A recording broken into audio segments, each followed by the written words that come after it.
నమస్తే, welcome to our channel. నేను సిరి.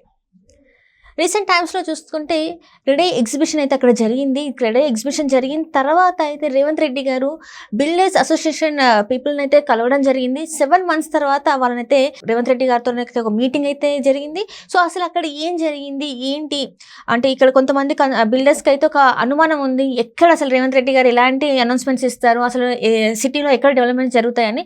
So ఈ అంశాలన్నీ మనకి వివరించడానికి మనతో పాటు ఉన్నారు realtor oxygen founder and CEO doctor Nandi Rameshwar Rao గారు. నమస్కారం సార్. ఇప్పుడు చూస్తుంటే క్రెడే ఎగ్జిబిషన్ అయితే జరిగింది. సో అసలు క్రెడే ఎగ్జిబిషన్లో ఏ అంశాలు వచ్చాయి, చాలా వరకు అయితే హైప్ అయితే వచ్చింది ఆ ఎగ్జిబిషన్ జరిగిన తర్వాత. అండ్ ఇంకోటి ఏంటంటే రేవంత్ రెడ్డి గారు కూడా ముఖ్యమంత్రి అయిన తర్వాత ఆఫ్టర్ 7 months ఈ బిల్డర్స్ వాళ్ళని కలవడం అయితే జరిగింది. అసలు ఏం జరుగుతుంది అంటారు? మరి ఇది అగైన్ చాలా $1 billion క్వశ్చన్ అండ్ చాలా పాజిటివ్ అవుట్కమ్స్ వచ్చాయి. Confederation of real estate developer association of India CREDAI అంటే, సో దీంట్లో దాదాపు 60 నుండి 70 బిల్డర్స్ పాల్గొనడం జరిగింది హైటెక్స్ ఎగ్జిబిషన్ గ్రౌండ్లో. సో మునిపెన్నడూ లేకుండా ఈసారి షోకేసింగ్ అంటారు, అంటే వాళ్ళ ప్రాజెక్ట్స్ని వాళ్ళ ప్రొడక్ట్ని మంచిగా డిస్ప్లే చేశారు. పెద్ద పెద్ద స్టాల్స్ తీసుకున్నారు, మంచి డెకరేట్ చేశారు. ప్రజలకి అంటే నార్మల్ బయ్యర్స్కి కానీ ఇన్వెస్టర్స్కి కానీ ఒక ఆల్ అండర్ వన్ రూఫ్. ఇప్పుడు మనం ఒక చిన్నప్పుడు మనం ఏం చేసాం, కిరాణా షాప్ వేరు, బట్టల షాప్ వేరు, మిగతా అంటే ఈచ్ దానికి ఒక షాప్కి వెళ్ళాలి. అబిట్స్ వెళ్ళాలి, బేగంపేట వెళ్ళాలి, కోటికి వెళ్ళాలి, ముండా మార్కెట్. ఇప్పుడే సూపర్ బజార్ వచ్చాక ఏమైంది, ఆల్ అండర్ వన్ రూఫ్. మనం ఒక డీమార్ట్కో లేకపోతే స్టార్ మార్కెట్ వెళ్ళి ఉంటే 2 నెలలు 3 నెలలు కార్ నింపుకొని వచ్చేస్తున్నారు. One shot all departments. అదేవిధంగా ఈ క్రెడేలో ఏంటంటే ప్లాట్స్ అమ్మేవాళ్ళు, ఫ్లాట్స్ అమ్మేవాళ్ళు, అపార్ట్మెంట్ అమ్మేవాళ్ళు, ఫామ్ ప్లాట్స్ అమ్మేవాళ్ళు అందరూ కూడా అక్కడ వాళ్ళ స్టాల్ని డిస్ప్లే చేసుకుంటారు. ఒక ఇన్వెస్టర్కి ఒకే దగ్గర మొత్తం ఇన్ఫర్మేషన్ అవైలబుల్ ఉంది. సో అది దాని తాలూకా బెనిఫిట్. అయితే క్రెడేలో ఏంటంటే అంతకుముందు చాలా రేర్గా జరిగేవి. తర్వాత ఈసారి సంవత్సరానికి 3 సార్లు 4 జాగాల్లో. ఒకప్పుడు ఓన్లీ హైటెక్స్లో జరిగేది, ఇప్పుడు నాగోల్లో జరిగింది, కొంపల్లో జరుగుతుంది. సో అంటే ఇప్పుడు కొంపల్లో చేసినప్పుడు అక్కడ బాగా కాన్సన్ట్రేట్ చేసిన బిల్డర్స్ ఉంటారు, నాగోల్ చేసినప్పుడు నాగోల్ డెవలపర్ ఉంటారు, ఇటుపక్క చేసినప్పుడు హైటెక్ వెస్ట్ జోన్ ఉంటారు. అంటే అందరు డెవలపర్కి అవకాశం ఇస్తున్నారు. అందరు బయర్స్ 3 మూల నుండి బయర్ని కన్సల్టేట్ చేస్తున్నారు. సో దీనివల్ల ఏంటంటే బయ్యర్కి యాంపుల్ ఆఫ్ ఆప్షన్స్ ఉంటాయి. అంటే వాడు చూస్ చేసుకోవచ్చు. ఒకటే ఉందనుకోండి మీకు నచ్చదు, 2 ఉంటే నచ్చవు, 10 ఉన్నాయనుకోండి 5-10 చూసుకుంటే మీకు క్లారిటీ వస్తుంది. ఈ ప్రాజెక్టు, ఈ రేటు, ఈ లొకేషన్, ఈ డెవలప్మెంట్, ఈ ఎమ్యూనిటీస్.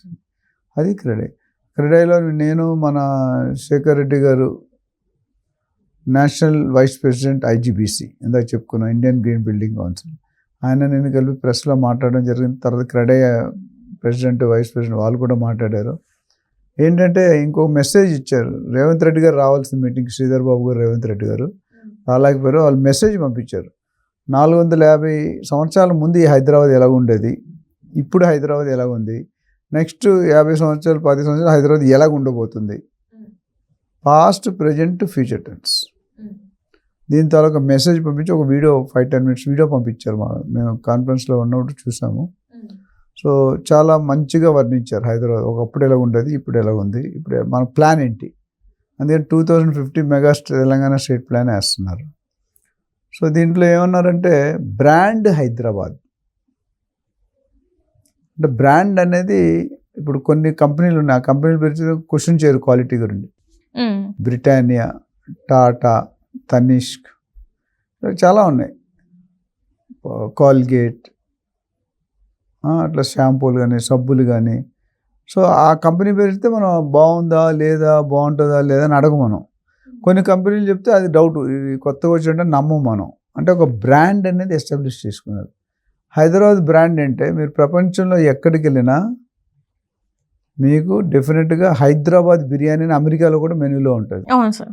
కలకటా వెళ్ళినా హైదరాబాద్ బిర్యానీ ఉంటుంది, కానీ కలకటా బిర్యానీ అని ఎక్కడ ఉండదు. అంటే హైదరాబాద్ అంటే బిర్యానీకి ఫేమస్. అదేవిధంగా కరాచీ బిస్కెట్స్, ఇరానీ చాయ్, పర్ల్ సిటీ అంటారు. మన పర్ల్స్ అంటే తెలుసు, ముత్యాలు. అవును సార్. దాంతో లాస్ట్ది ఇంకోటి దాన్ని ఫేమస్ తెలుసా, హైదరాబాద్ అంటే doctor Nandi Rameshwara. Real estate రంగంలో అంతే కదా. అంతే సార్. సో ఆ బ్రాండ్ని డెవలప్ చేయమని చెప్పాడు రేవంత్ రెడ్డి గారు. మిమ్మల్ని కూడా మీరు డెవలప్ చేయమని చెప్పారనమాట.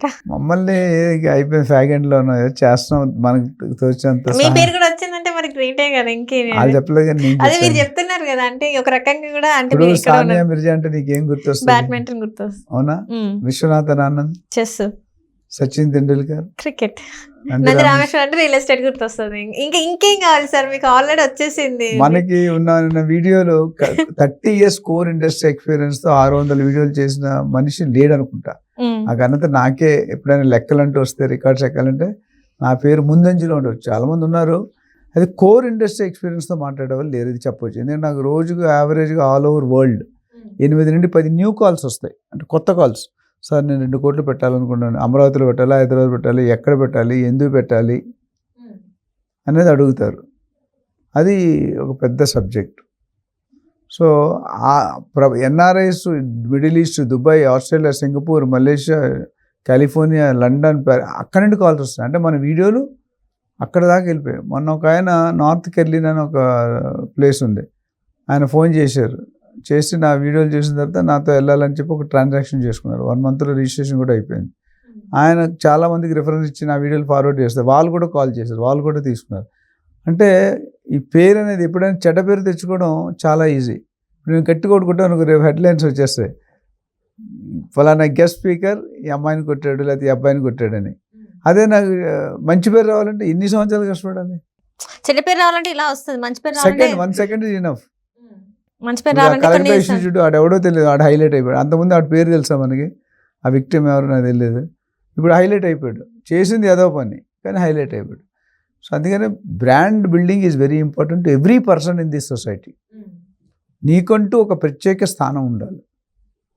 ఇది నేను సరదాగా మొదలుపెట్టింది ఒక ప్రొఫెషన్ కింద అయిపోయింది.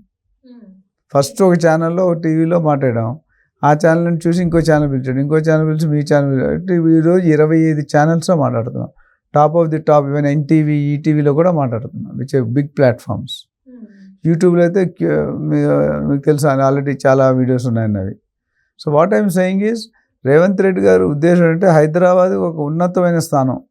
మీకు తెలిసే ఉంటుంది, Hyderabad is 5th or 6th fastest city in country, కాదు ఇన్ ది వరల్డ్.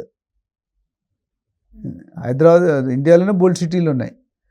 ఇండియాలో second fastest growing city Hyderabad, especially in terms of real estate.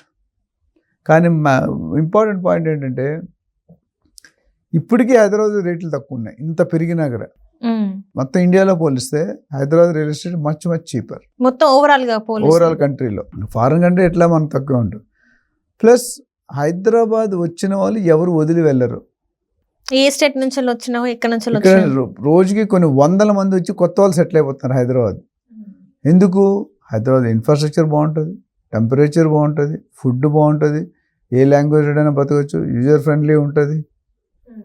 అర్థమవుతుందా? ఇన్ని హంగులు ఉన్నప్పుడు న్యాచురల్ కెలామిటీ, తుఫాను, ఊడు, సునామీలు ఏమి రాకూడదు. ఇన్ని హంగులు ఉన్నప్పుడు, ఎందుకంటే ఏ జాతి వాడైనా ఏ లెవెల్ ఎర్నింగ్ అంటే 10,000 బతుకుతాడు, 50,000 బతుకుతారు, మీరు 1,00,000 రూపాయలు బతుకుతారు. మీ నోటి వాక్ వల్ల నాకు 1,00,000 రూపాయలు వస్తుంది, నేను చాలా సంతోషపడతాను సార్. మీకు ఫస్ట్ పార్టీ మీకే ఇస్తాను సార్. నేను రావాలని కోరుకుందాను, కష్టపడితే డెఫినెట్. అదే సార్, నేను అదే హార్డ్ ఎఫర్ట్స్ నెవర్ ఫెయిల్. ఖచ్చితంగా sir. One of the senior most anchor అయిపోయి ఇక్కడ ఇంక నీకేమైంది? అట్లా ఏం లేదు సార్. సో అది మాట. సో క్రెడై వల్ల షోకేసింగ్ బాగా జరిగింది. ఇంతకుముందు ఎప్పుడు లేనట్టుగా దాన్ని భిన్నంగా, కొత్తగా, మరీ పాష్గా, మరీ హై లెవెల్గా దాన్ని డెవలప్ చేశారు. Right, thank you so much. Right.